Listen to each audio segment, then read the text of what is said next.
با چی گفت وای فرزندی کلونی نوسی برده تینج بوده؟ آها مردک ساز بوده نبیره مکتب رفته؟ ای سنتبر می رفته نغزه میگو مردک جان با چی ها؟ 2 روز پس دیرجدنی دارم ای با خدا توی هم تولد کرده ای مادر چی پدر کم میکنی مردک جان؟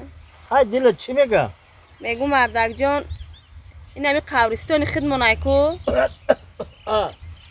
ایم جا جا نمیگیری من ای قبرستانی؟ جا؟ آها مایلش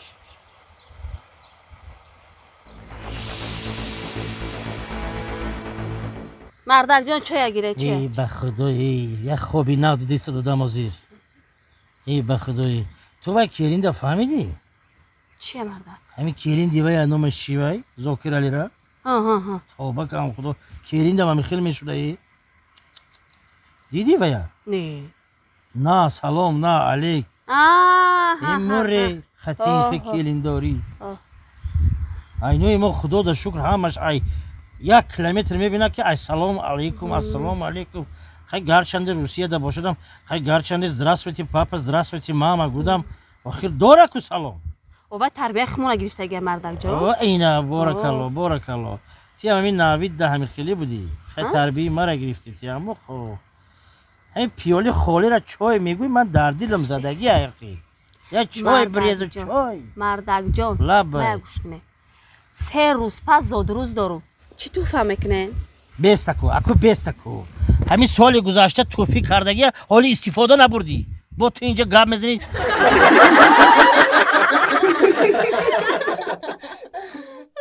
دوستان عزیز میدونم که شما اویاکسی ارزان گفتین نمیدونید بلیط از کجا بگیرین با شما کمپانی شاهنامه را توصیه میدیم با دلی پر به تمام دنیا و باوری بلیط خریداری نمایید خدمت رسانیشون به سطح بلنده نرخشون خیلی ارزانه مرحمت در واتساپشون نویسین 24 ساعت به شما جواب میدهند من برای چی همین زنه که گرفتم تو چی در کاری در همین خانه تو نه لباسای ما رو بشوی روزی قاچیده نه تو ما اوقات کنی نه لباسی ما رو اوتی کنی تو یک تگمر دختر نمیتی که ما با حضور بپوشیم تو چی در کاری در همین خانه شکلی زنه که تو ای خدا جان یک دختری 17 ساله خوشروی بودم ای سیز یاشی هم حیف کردی مردک حیف کردی من احمق بودم من به عقل بودم که با شما رسیدم فهمیدین؟